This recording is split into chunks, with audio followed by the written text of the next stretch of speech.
Taman Melawati antara 114 titik panas sangat berisiko tanah runtuh.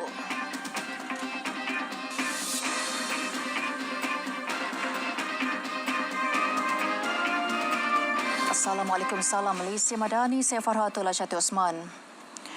Kejadian tanah runtuh di Jalan E6 Taman Melawati. Menteri Besar Selangor Datuk Seri Amiruddin Syari memaklumkan lokasi tersebut merupakan antara 114 daripada 600 titik panas dikenal pasti di Ampang Jaya sebagai zon merah atau sangat berisiko untuk kejadian tanah runtuh.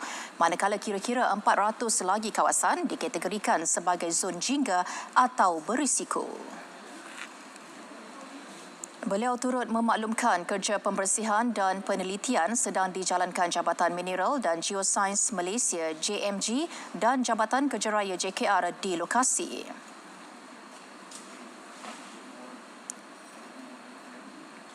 JMG akan membuat siasatan lanjut dan memastikan agar kediaman-kediaman di bawah itu terus selamat sebelum kita benarkan penduduk-penduduk untuk pulang. Tidak ada sebarang kecederaan, tidak ada sebarang kematian yang dilaporkan daripada kejadian semalam.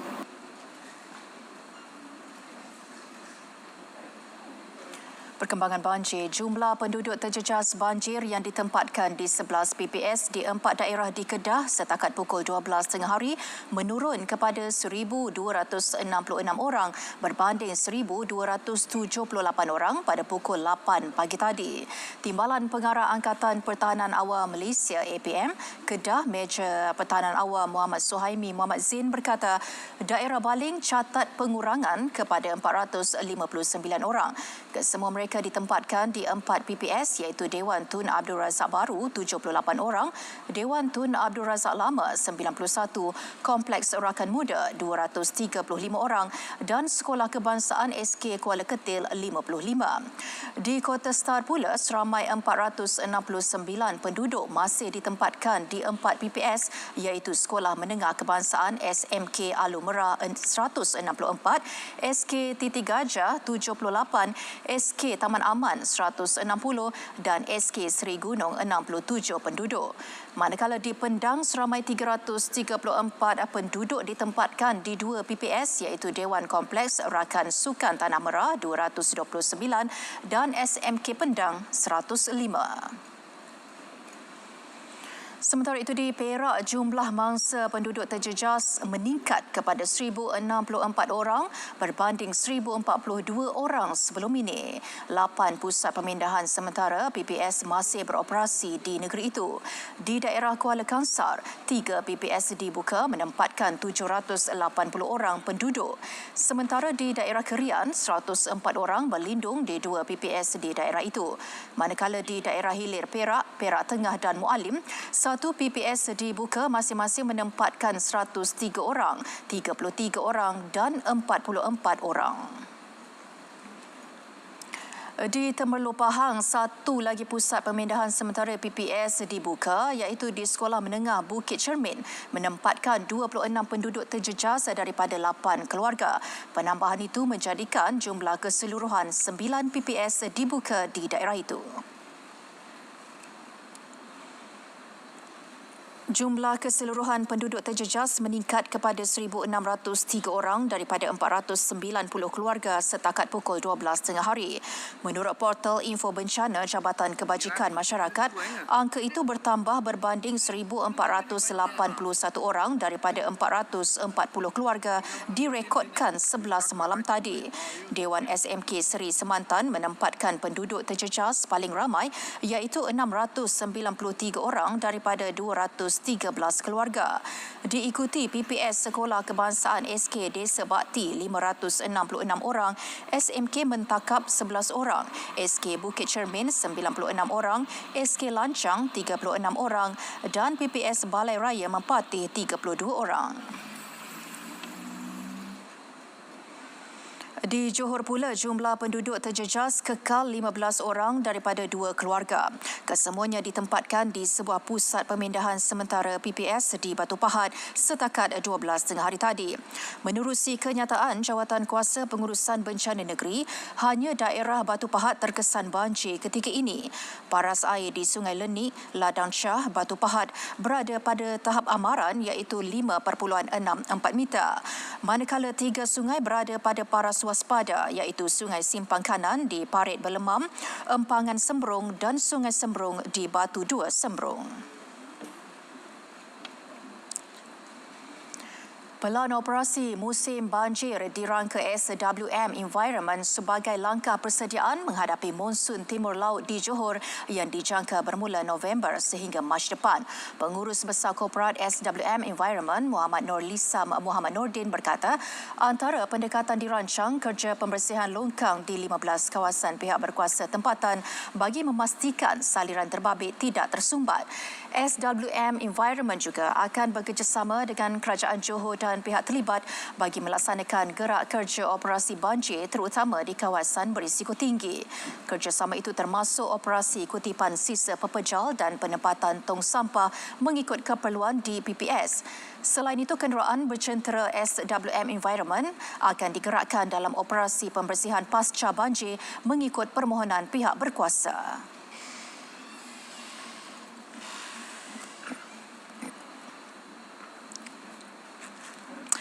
Baik, banjir kilat yang melanda kampung Sungai Serai, Hulu Langat petang semalam kini sudah surut.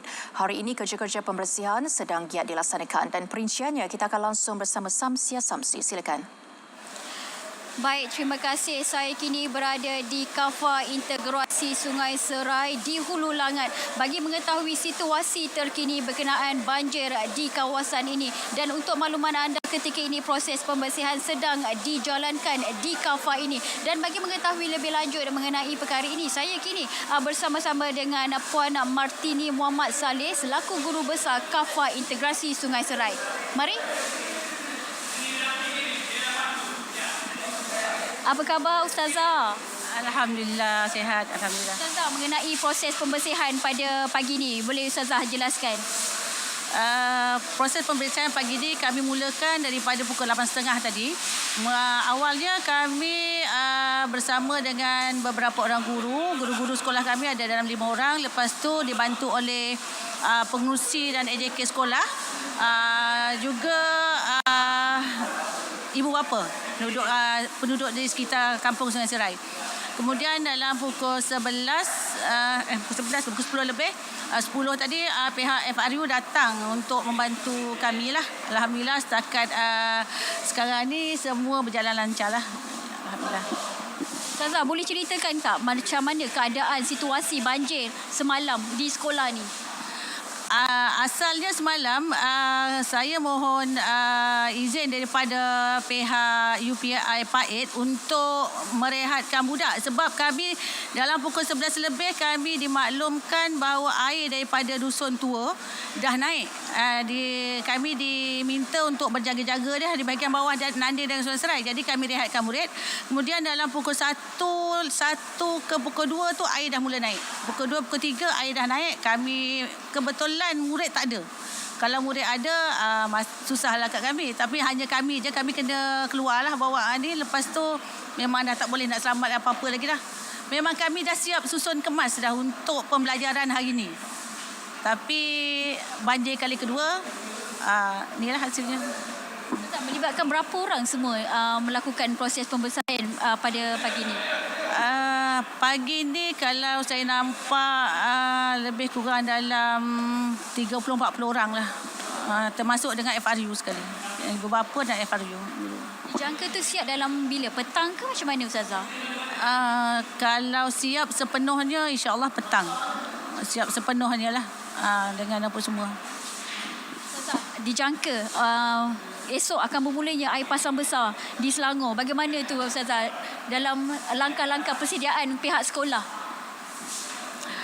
langkah-langkah persediaan pihak sekolah, kami pun tak boleh nak cakap macam mana. Cuma yang boleh kami selamatkan dulu, bawa ke tingkat atas. Harap-harap banjir kita tidaklah sampai ke atas seperti tahun 2021, banjir besar sampai ke tingkat atas. Yang kali ini banjir hanya melibatkan sampai paras-paras peha sajalah. Mana yang boleh kami angkat ke atas dulu, kami angkatlah. Yang tak dapat tu kami berserah je lah. Baik, terima kasih Ustazah. Dan setakat ini saja perkongsian daripada saya mengenai situasi terkini banjir di Hulu Langat. Kembali ke RTM. Baik, terima kasih Samsia. Taman Negara Terengganu merekodkan 6 kes pencerobohan yang melibatkan warga asing dan warga tempatan dalam tempoh 6 tahun bermula 2019. Ia melibatkan tangkapan seramai 13 individu termasuk warga Kemboja dan Vietnam. Penguasa Taman Negara Terengganu, Sharina Sapri berkata kes terbaru melibatkan seorang warga Kemboja berusia 60 tahun. Warga asing ini kemungkinan besar memasuki negara sebagai pelancong sebelum menceroboh Taman Negara.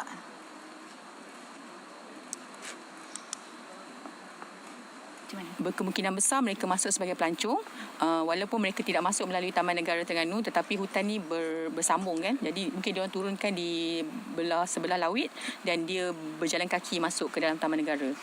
Kami mengesyaki memang ada penglibatan orang tempatan yang menjadi tali barut yang membawa masuk penceroboh tersebut, dan orang tempatan tersebut juga telah menjadi orang tengah dalam membekalkan makanan kepada parti-parti ini.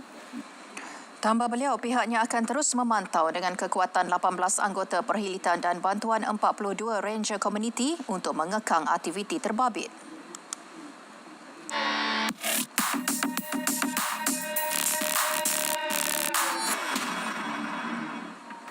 Tular, kononnya rakyat Malaysia layak terima RM13,000 sebulan.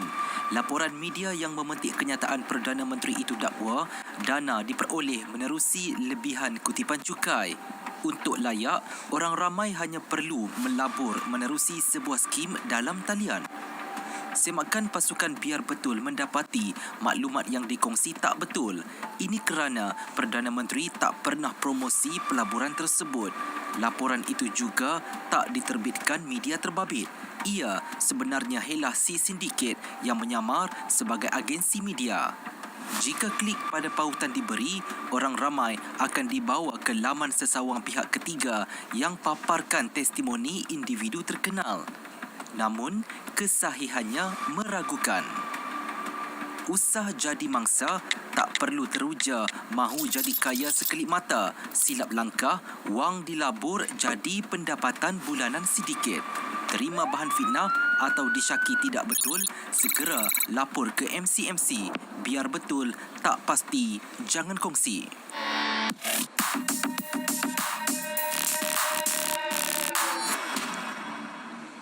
Isu sindiket bawa masuk pekerja asing dan bantuan kepada pekebun kecil sawit jadi fokus hari ketiga mesyuarat Dewan Rakyat.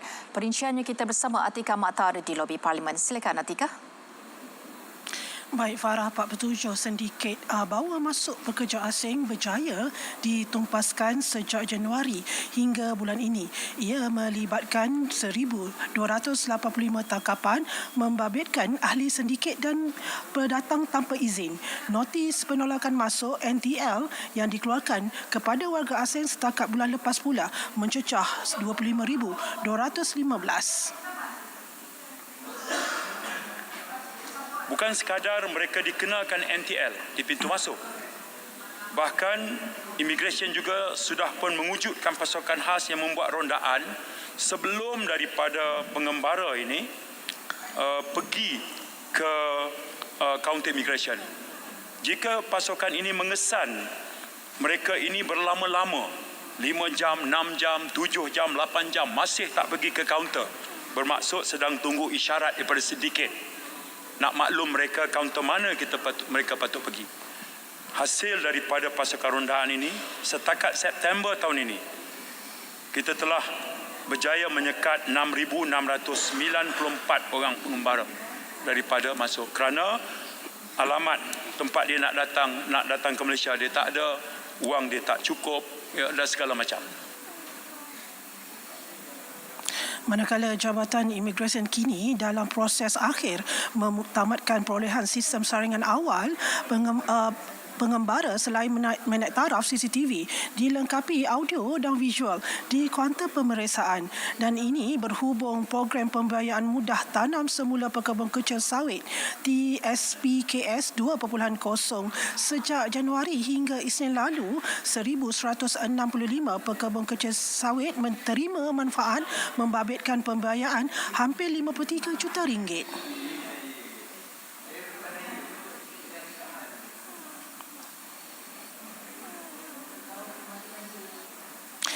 Ia membabitkan kawasan tanaman seluas 3,378 hektar. Pembiayaan mudah tanam semula pekebun sawit untuk pekebun-pekebun kecil. Penanaman semula ini lebih memfokuskan kepada program tanam semula sawit bagi pokok sawit yang menua yang telah berumur lebih daripada 25 tahun dan tidak lagi produktif. TSPKS 2.0 sasar kawasan tanaman seluas 5,900 hektar bagi tahun 2024 sehingga Isnin lepas lebih 2,300 permohonan diterima merangkumi kawasan hampir 7,700 hektar. Dewan turut dimaklumkan 367 pusat kegiatan guru dinaik taraf sebagai pusat kecemerlangan untuk insentif pendidikan digital.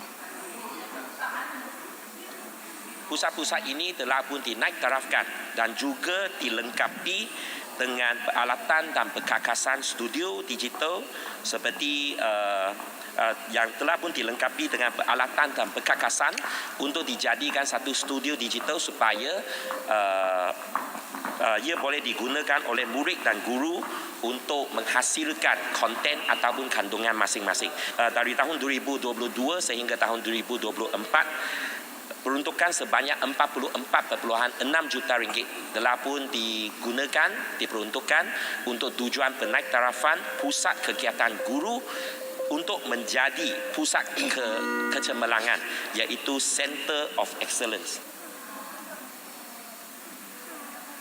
KPN turut melengkapkan perkakasan ICT di makmal komputer sekolah secara berfasar. Ini membabitkan pembekalan beberapa peranti, antaranya komputer riba, pencetakan pelbagai fungsi dan projektor.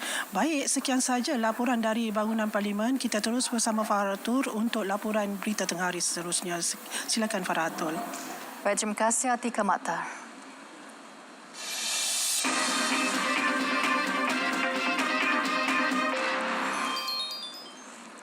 Faktor geopolitik yang reda seketika mendorong pasaran saham global kembali rancak. Ketua Perhubungan Pelabur MBSB Azharuddin Nordin berkata keadaan itu akan memberi keyakinan semula kepada pelabur dan mendorong aliran masuk dana asing ke negara ini.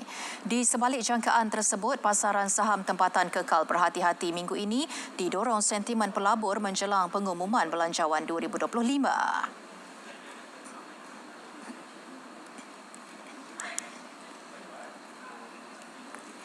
Data tahun-tahun sebelum ini menunjukkan bahawa indeks komposit KL naik sebanyak 0.6% saja sewaktu belanjawan dibentangkan.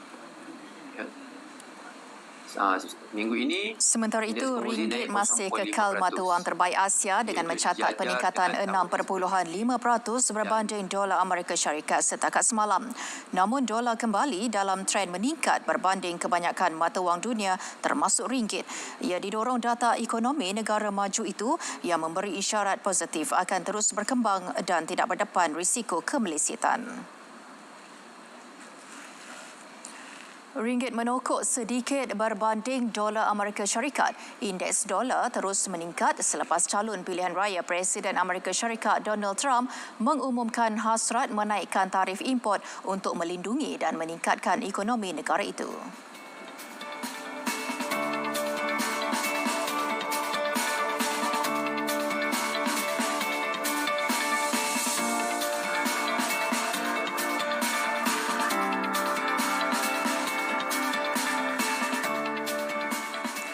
Bursa Malaysia dibuka bercampur-campur sebelum bertukar lebih rendah menjejaki prestasi semalaman di Wall Street selepas peningkatan baru-baru ini.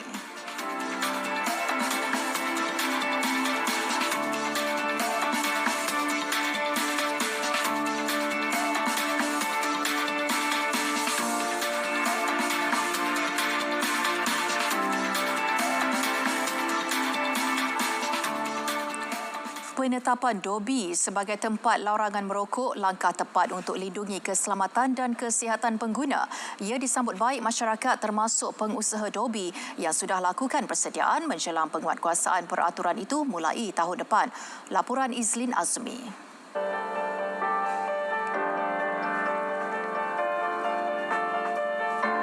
Dobi Layan Diri salah satu tempat yang sering dikunjungi orang ramai terutama di kawasan bandar. Kesibukan bekerja mendorong warga kota memilih untuk guna perkhidmatan tersebut. Di sebalik kemudahan yang ditawarkan, pengoperasian Dobi Layan Diri turut memiliki cabaran tersendiri. Paling utama, membabitkan aspek keselamatan.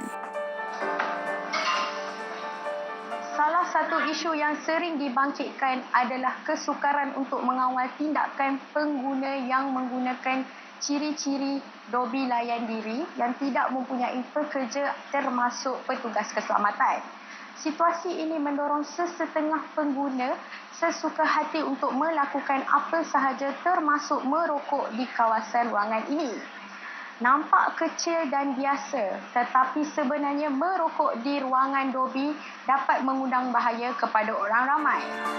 Secara asasnya, merokok akan mencemarkan udara. Namun, melakukannya di ruangan Dobi akan mengakibatkan pelbagai lagi kesan buruk lebih serius. Ini kawasan ada elektrik. So, kalau puntung tu terkena ke, dah meletup pula kan. Bahayalah. So eloklah, bagus sangatlah, sangat-sangat bagus. Saya setuju KKM buat macam tu, buat larangan merokok dekat Dobi. Lagipun selesa, tak ada bawa asap rokok. Kita nak duduk tunggu lama. Dekat Dobi ni tak sesuai lah untuk merokok ke vape ke, sebab ada yang setengah-setengah akan bawa family lah, anak-anak apa benda semua. Takut benda tu akan disedut oleh mereka apa benda semua lah. Sama seperti di restoran sekali lah. Keburukan dia takut Dobi ni ada ni, kalau kita dengan vape dia boleh berlaku kebakaran lah dengan apa benda semua dah. Wajar lah untuk KKM buat macam ni untuk keselesaan untuk orang awam kan. Contoh kalau ada orang awam bawa budak kecil tengok orang merokok jadi tak selesa lah. Kita pun kena common sense lah dengan orang lain. Bagi pengusaha, arahan KKM berhubung larangan merokok di premis Dobi harus disokong sepenuhnya. Fokus tertumpu kepada usaha tingkatkan aspek peningkatan kesedaran dan pemantauan. Macam kami ada pemantauan, mungkin ada berkala, kami punya pekerja, kami ada buat pemantauan, mungkin tengok ada tak, mungkin ada pelanggan-pelanggan yang mungkin tidak mematuhi arahan merokok, sebab kita ada tampilkan signage iaitu no smoking. Jadi itu langkah-langkah yang kami buat untuk mencegah daripada orang merokok di dalam kawasan Dobi. Dobi dan bangunan tempat kerja, dua kawasan yang baru digazetkan sebagai tempat larangan merokok.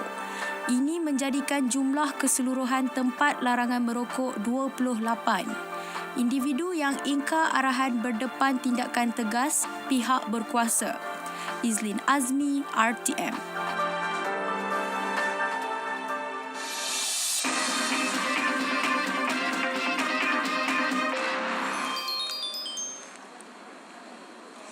Angka korban akibat kekejaman Israel terus meningkat. Di Palestin, 42,344 orang terbunuh setakat Selasa dengan pertambahan 55 korban dalam tempoh 24 jam. Pihak berkuasa kesihatan di Gaza memaklumkan penduduk wilayah itu yang cedera pula melebihi 99,000 orang dan angka korban serta mereka yang cedera sebahagian besarnya adalah wanita dan kanak-kanak. Manakala Zionis terus menggunakan alasan operasi ketenteraan di seluruh Gaza membabitkan serangan darat dan udara menyasarkan pejuang Hamas. Sementara di Lubnan, jumlah penduduk yang terbunuh juga terus meningkat. Kementerian Kesihatan Awam Lubnan melaporkan serangan Israel telah meragut 2,309 nyawa dan mencederakan 10,782 orang setakat ini. Turut dilaporkan terkorban Komander Pasukan Radwan Elit Hizbullah Muhammad Kamal Naim yang maut dalam serangan udara di Nabatih, selatan Lubnan. Penerbangan Air India AI-127 dari Delhi ke Chicago telah melakukan pendaratan kecemasan pada Selasa setelah menerima ancaman keselamatan menerusi dalam talian. Dalam kenyataan yang dikeluarkan di platform X, Air India berkata penumpang dan pesawat telah menjalankan pemeriksaan semula. Syarikat itu juga menjelaskan bahawa mereka telah menerima beberapa ancaman dalam beberapa hari kebelakangan ini, termasuk dengan syarikat penerbangan tempatan yang lain. Perbadanan Penyiaran Kanada CBC melaporkan bahawa 211 penumpang dan kru telah meninggalkan pesawat. Kesemua mereka menunggu di lapangan terbang selepas kapal terbang yang dinaiki melakukan pendaratan kecemasan itu.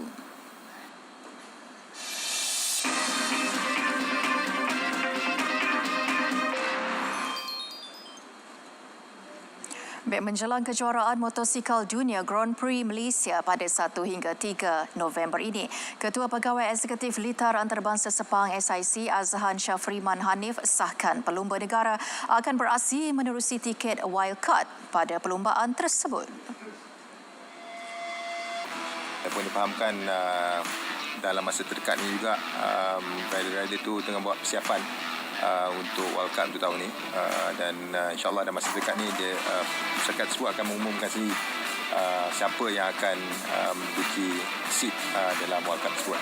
Saya tak ada informasi yang terkini berkenaan dengan siapa yang akan menduduki World Cup pada tahun ini, tapi yang saya tahu setakat ini akan ada penyertaan World Cup untuk MotoGP.